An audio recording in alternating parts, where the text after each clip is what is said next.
Hello, beauties. Welcome to Moms Unboxed, a podcast where I unbox with you the how-tos, tips, and tricks to empower women to upgrade relationships, intimacy, and parenting.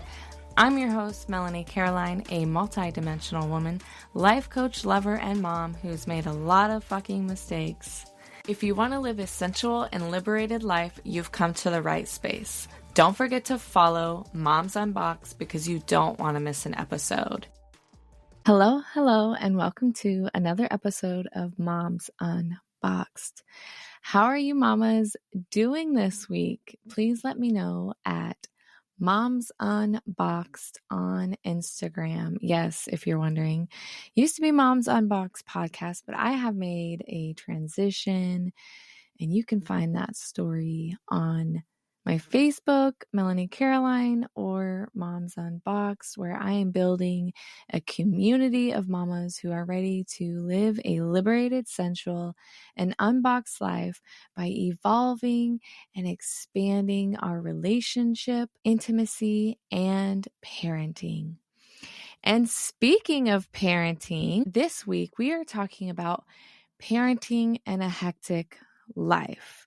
And this is hitting home for me right now. I literally dropped off my teenager, who will be turning 15 at the end of the month, and I cried like big gorilla tears. Like I've just been feeling like all he wants to do is sit in his room, play his video games, and not interact with me, not have conversations. And when we do have conversations, they are short and brief and they're not very expansive. And I just miss my kid. And I'm trying to remember, what it was like to be a teenager. And I spent a lot of time by myself, but not because I had a parent who wanted to be with me, but because I had a parent who didn't really want to be around and who spent a lot of time in his bedroom. And I am oftentimes in the living room or the kitchen, like ready, available for conversation and connection. And he just resorts to being in his room. And my twins, who are 10, they still want to hang out and come downstairs, and they kind of go back and forth between their room and their hobbies and hanging out with mom. And I always make it a point to watch movies and cuddle because I'm a huge cuddler. But it just feels like it's not connecting enough for me. And if you are a parent who is experiencing this same thing with their teen and they're noticing their children are getting older and they're expanding their own hobbies and they want to do their own things and it's less about hanging out with mom, I feel you. You're not alone in this. And it can be a struggle and super saddening. And I totally surprised myself when I started crying this morning when I dropped him off at his school. And he felt, badly. And I think what prompted this crying was on the way to school, I'm trying to ask him questions and see how he's doing emotionally and see how school's doing for him and what is new with I didn't ask about video games this time because I wanted to just learn something more. And it was just, I'm fine. It's good. All these one-word phrases that just start to drive me crazy because there's no conversation to be had based on the word good or fine. And I think, especially for me, and maybe for you too, it gets exhausting trying to pull at teeth to have a conversation. And at some point, it's just, I give in.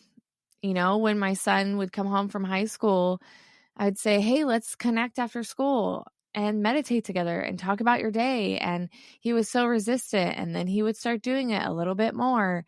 But I would always have to remind him. And if I didn't remind him, he would not show up in the office to meditate or hang out or have a conversation.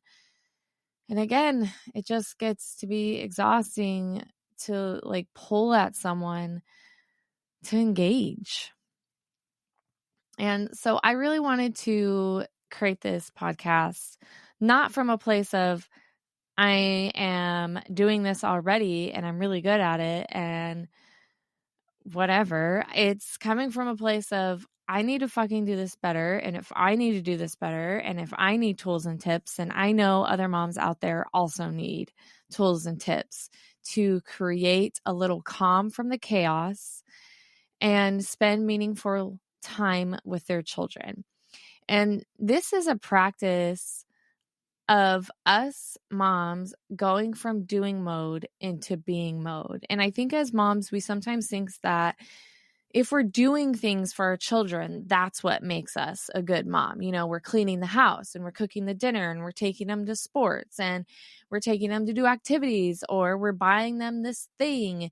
And that's what makes us a good mom. But really, it's leaving the house a mess and playing with our children and doing things that are of interest to them. And it's creating meaningful time to just be. And the first tip that I have for you is around time management. Is there somewhere within your week that you can start stacking chores or errands so that it allows you more meaningful time with your kids? So if you just have like set an alarm clock for 2 hours and that's your cleaning block time, where if you get what you want accomplished done in that 2 hours, perfect, great. But if you don't, you're okay with leaving the rest too. And this will allow you to just really collapse time with the cleaning and the chores and expand time with your children. So it's okay if you block the time and explain like to your partner or your children, like, hey, I didn't get this done. It's okay. We're going to play now. We're going to do something that's meaningful and an activity that we all enjoy, or even an activity that the kids enjoy that you might not enjoy. Now, I tried Fortnite. I will say that I gave it a shot multiple times. It's not my thing. But there are so many other activities that you can find to do with your kids that maybe if you really just don't jive with, that's okay. We can find something else to do. The second tip is a 5-minute power up. It's sometimes more about micro moments than these long extended moments. So for those busy weeks that we do have, we get to collect those micro moments and remember that, oh, yeah, me and my kids, we cooked together on Thursday night. And then we went to the grocery store together. And then we sat down and we played Legos or we drew and we did artwork. So for my daughter, for instance, she's not into games at all, which I fucking love that about her. She loves crocheting and drawing and being artistic and coloring. And I'm finding that I'm going back into that cleaning constant routine that I do when I'm feeling dysregulated or I need to see some tangible result within my home. And I'm like, okay, that's not what's important. That is not what the kids are going to remember. They're going to remember the times that I did sit down and draw. So for my daughter, I'm like, hey, do you want to sit down and draw? And she's always like, absolutely, yes. Or, hey, before bedtime, let's read for 30 minutes. And unfortunately for myself, because ADHD and all the things that I get distracted by, I've been saying, let's sit down for 30 minutes before bed for a long time and trying to create that a part of my routine. Now, I don't get down on myself for it. Am I aware of it? Yes. Do I understand that that's an area of growth that I need to have? Yes. But what matters is, although it might not be consistent, that I still do it, right? Maybe I don't do it 5 days out of the week. Maybe it's just 2 days out of the week because there are a lot of things that are going on. And we have to understand, like, what is a priority for ourselves? Is it a priority that the kitchen's clean before bed? Is it a priority that we fold the laundry and put it away as soon as it's done from the dryer? Or is it more of a priority for us to build connection with our children? And this is something that we have to assess for ourselves. And that would be my third tip is making a priority list will help us identify where we might leak our energy towards things that aren't really making a difference in our children's lives. Sure, it might be making a difference for you, but what difference is it making? For myself, when I'm cleaning consistently, yes, my environment affects me. And yes, I have standards in which I like to keep in the home for my nervous system to be regulated. That's important to me. But is there a better time to be doing the cleaning? Perhaps when your children are at school or when they're down for a nap, or you can ask your partner, hey, can you go take the kids to do something fun so that I can clean for an hour? We can do things that benefit us without it affecting the time with our kids. Number 4, be present, not perfect. Not everything has to be perfect, okay? And I understand that it's really hard to have an expectation of how your day is going to go or an activity is going to go, and then your child has a complete meltdown, and then you just want to bag the whole activity. Nope, we're staying home. Nope, we are not going to the jumpy house. We are going to stay and clean and do chores. And so we pivot because we kind of lost our drive and our thrill to go do something fun with the kids. And we actually use those things as punishments. And I really recommend you not using activities that you had told your kids that you would do with them as a punishment, because this creates distrust. This creates in their mind, I can't rely on mom, because the second something goes not as expected, or she gets upset, or I get, the kid, as a kid point of view, I throw a fit or something happens or I break something, mom is going to punish us by not doing the fun thing that we were all looking forward to do. And obviously, if you have younger children, that might not be their brain thoughts, but that is what they're going to feel in their body. They're going to feel disappointed. They're going to feel like they can't rely on you. And when we start breaking down trust, reliability, comfortability, it starts breaking down the relationship that our kids have with us, especially as teenagers, when they do have those cognitive thoughts and they do realize cause and effect. They're not going to be able to rely on the parent, because the parent is always breaking their trust and they're always canceling, or they're always pivoting, or, hey, we can't do this because you acted in this way. Now, I'm not saying that children shouldn't have consequences. I'm just saying, can we not be using the thing that we've been committed to our children as the way of punishment? Stop taking away the thing that you promised them. And be okay with things not being perfect. Not everything is going to go the way that we want it to go. It is our job as parents to hold the uncomfortability, to hold the pressure, so that we could be a better leader as a mother. And we meet this uncomfortability and this pressure with compassion and with patience, and knowing that, yes, it might be difficult, but it will pivot. It will shift. People's moods change, right? All the time. And so just because something starts off rocky doesn't mean it has to end rocky. That's a good one for our partner relationship too, but that's a different podcast episode. Tip number 5, meet your children where they want to be met. And I learned this. It was a very difficult thing for me to learn, because I wanted to do things with the kids that I wanted to do. I like doing activities. I like watching movies and cuddling. And, especially for my teenager, he doesn't really find a lot of thrill in watching movies and cuddling anymore. And I was like, well, we're not spending any time together. And my partner was like, well, why don't you just go to their room?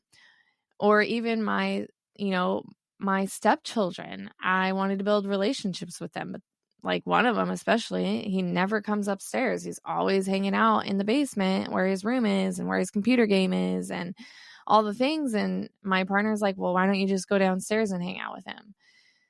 And there was a lot of resistance to this because I was like, why can't they come upstairs? Why can't they be on the main level? Why can't they be engaging? Why do I always have to meet them? Why do I always have to be the one trying? And this resistance was just creating a further barrier. So if you have older kids, especially, and you're noticing they're getting their own hobbies and their own interests, it's important for you to show interest in their life. Meet them where they want to be met. Engage with them in their activities. And like I said before, it doesn't have to necessarily be something that you are like just so strongly against or you suck at, like me. When I say I suck at fucking Fortnite, I suck at Fortnite. By the time I even land, I'm like getting shot up.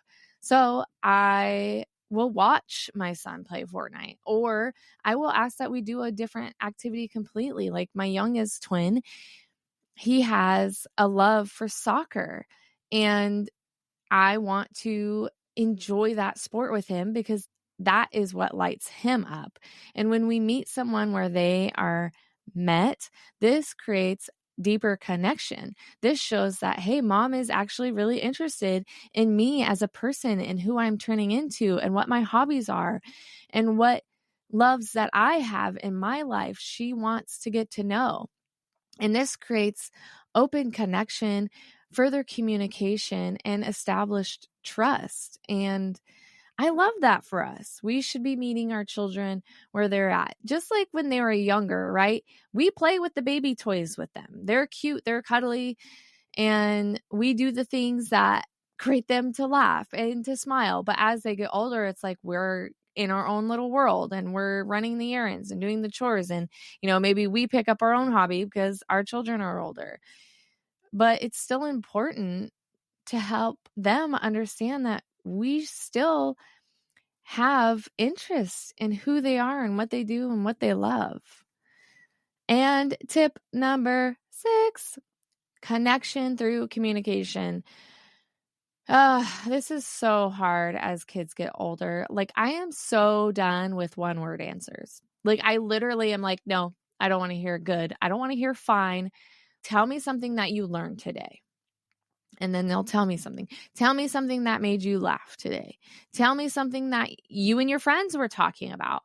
We have to start expanding our questions and being more inquisitive if we want to get more out of our kids, because it's so easy to just give one word answers. And it's exhausting. Like I said, sometimes I feel like I'm pulling teeth just to have a conversation with my oldest. And it feels defeating at times. But we have to find more ways to be engaging with them and mix up our questions. Ask questions that are going to result in detailed answers. These questions are going to build that communication and also show interest in their life. And you might not see like a major result from this right now, but in the future, when you're asking, they're going to be more talkative and they're going to want to open up to you even more. Number 7, you need to take care of your self-care and prioritize yourself, because when we are living in a hectic life, we are overwhelmed, overextended, stressed out, frustrated. We don't feel supported. We might get bitter. We might feel resentment, and we want to prevent this. So it's important for you to notice those symptoms in your body. What does it feel like for you to feel stressed out? What does it feel like for you to feel overextended? And are you asking help to meet your needs?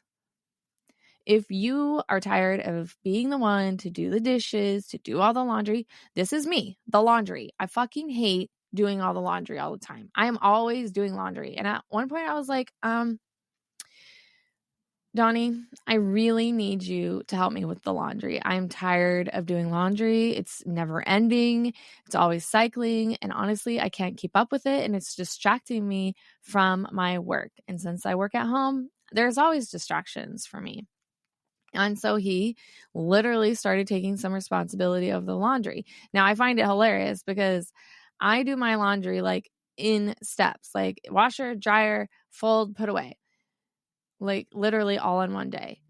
His version of doing laundry is washer, might wait a day, put it in the dryer, put it in the basket, let it sit in the basket for 3 days, and then fold it, which I hate because then my clothes are all wrinkly all the time. So then it was like, hey, when you did the laundry, can you please like fold and put it away on the same day? I super appreciate your help, but I don't really like my clothes all wrinkly.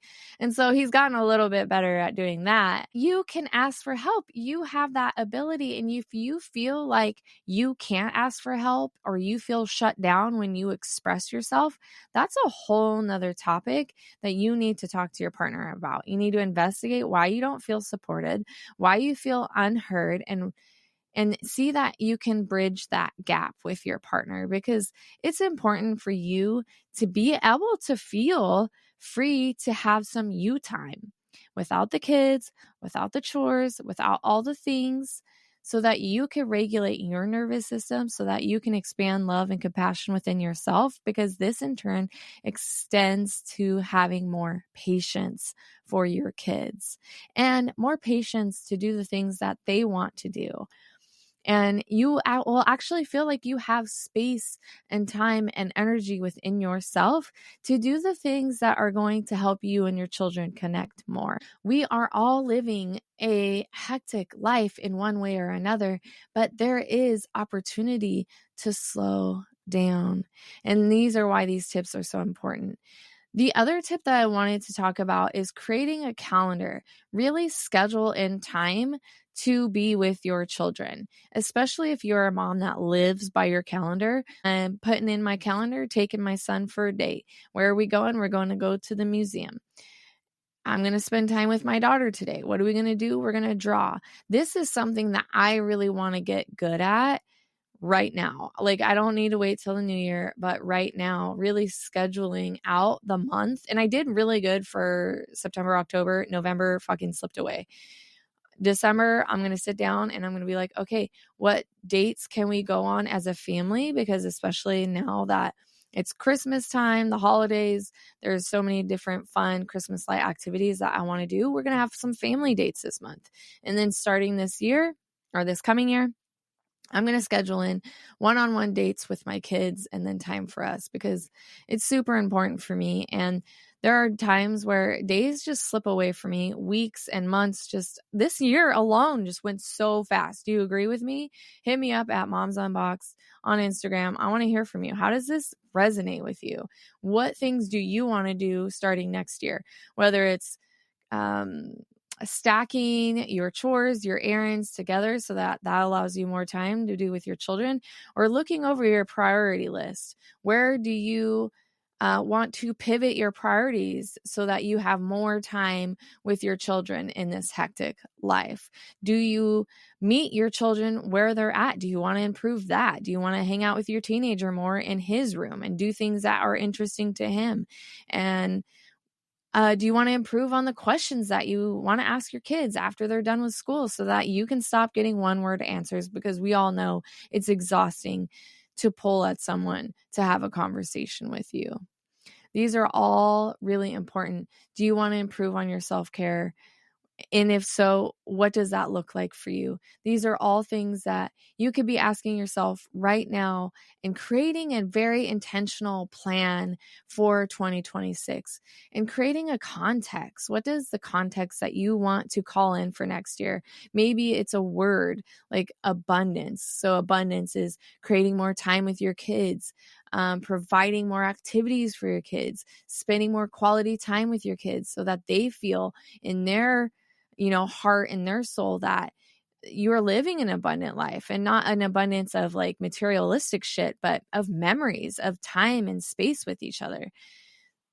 These are all things that I just really feel called to share with you. I encourage you to review these tips and find within yourself where you can create more space, time, and patience in a hectic life, because our children deserve that, and so do you.